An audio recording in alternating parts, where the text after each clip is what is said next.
Good afternoon. My name is Reverend Gabriella Lettini, and I'm Professor of Theological Ethics and Dean of the Faculty at Stark King School for the Ministry. And one of the reasons I applied to teach at Stark King is because, yes, one of the reasons I applied to teach at Stark King is that Professor Ibrahim Farajaje at that point was the Dean of the Faculty. And I thought, I want to teach in a place where someone like this, as an intersectional scholar like him, is teaching, but not only that, is in a position of authority. Yeah. And it did happen. As I remember my beloved colleague and friend, I feel immense gratitude, a loss that is also a presence. And I also feel some flickers of anger. We worked together for 10 years. I feel great gratitude for his boundary-crossing scholarship that helped so many of us explore new ideas and perspectives and find a sense of home in ourselves, in the complexity and porous among boundaries and identities we inhabited. He told us we could feel home in the in-betweens. I think his scholarships and his activism and everything about him truly saved lives, and maybe some of the lives that are in this room right now. I feel immense gratitude for his courage, his creativity, and compassion. He led us to decolonize our understanding of what is academic. He challenged us to enter in multi-religious spaces and learn from them in them. I could speak at length for all the reasons I'm grateful for this man, that, as we heard, was larger than life. He was greatly loved and appreciated, and so many communities all around the world keep celebrating his life and body of work. Yet, as we honor him, I also want to name my anger for the way he was systematically undermined, attacked, maligned, abused by acts of racism, Islamophobia, queerphobia, biphobia, and ableism. They were macroaggressions, they were everyday microaggressions. I do think, and probably I'm not the only one, that these attacks tested his health and his spirit, and eventually led him to die way too soon. Sometimes he used to tell me in Italian, and he spoke beautifully in Italian, "Mi vogliono uccidere, they want to kill me," he said, and laughing, but he meant it. And I want to name this, as we celebrate Ibrahim's life, to remember that white supremacy, homophobia, and Islamophobia kill, even when the violence is not overt, or overt for everyone. For someone it's very overt. In the same spring that Professor Farajaje died, 2 other black scholars at the Graduate Theological Union, the consortium of schools of which Stark King is part in Berkeley, 2 other scholars passed away prematurely, Dr. James Noel in San Francisco Theological Seminary, and Reverend Dr. Paul Martin in American Baptist Seminary of the West. 3 black scholars is not a coincidence. Ibrahim's hiring as Stark King was controversial.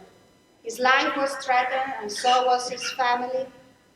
There was fear that he would bring just too much diversity that could hurt the UU identity of the school. At the GTU, things were not always so great. When he went to visit the interim dean of the Graduate Theological Union For the first time at her office, she, a white woman, asked him to take out the garbage bin because she just assumed that he had to be a janitor. Yet Ibrahim's colleagues at the GTU respected him and were often in awe of his interdisciplinary breadth of knowledge.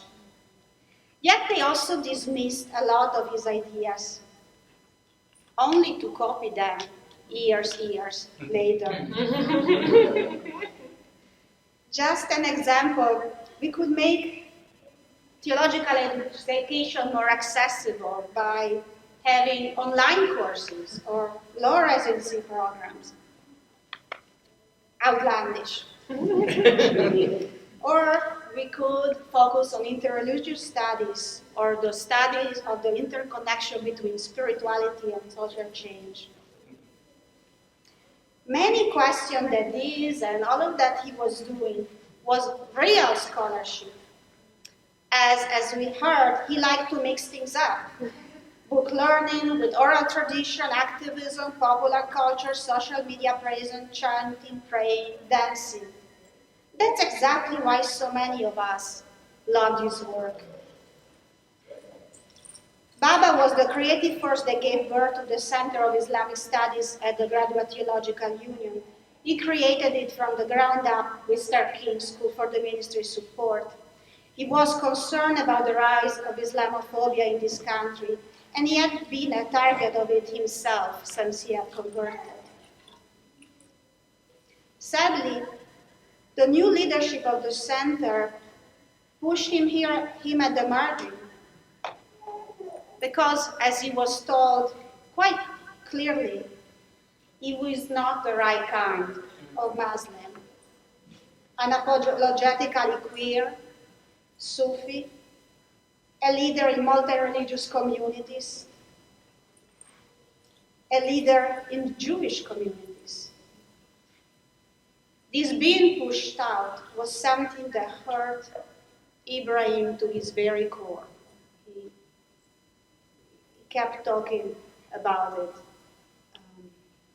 even if not in public. Yet, as we heard from Sophia Betancourt, Ibrahim had a great sense of humor.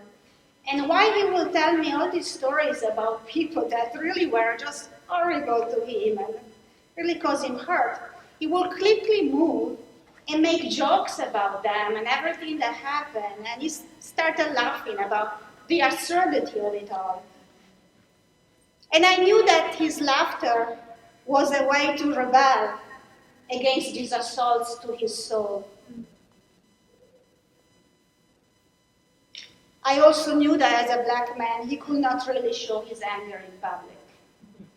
It was too dangerous for him, and he learned that really early on. We heard that Ibrahim Baba showed us to always be grounded in love, always go back to it.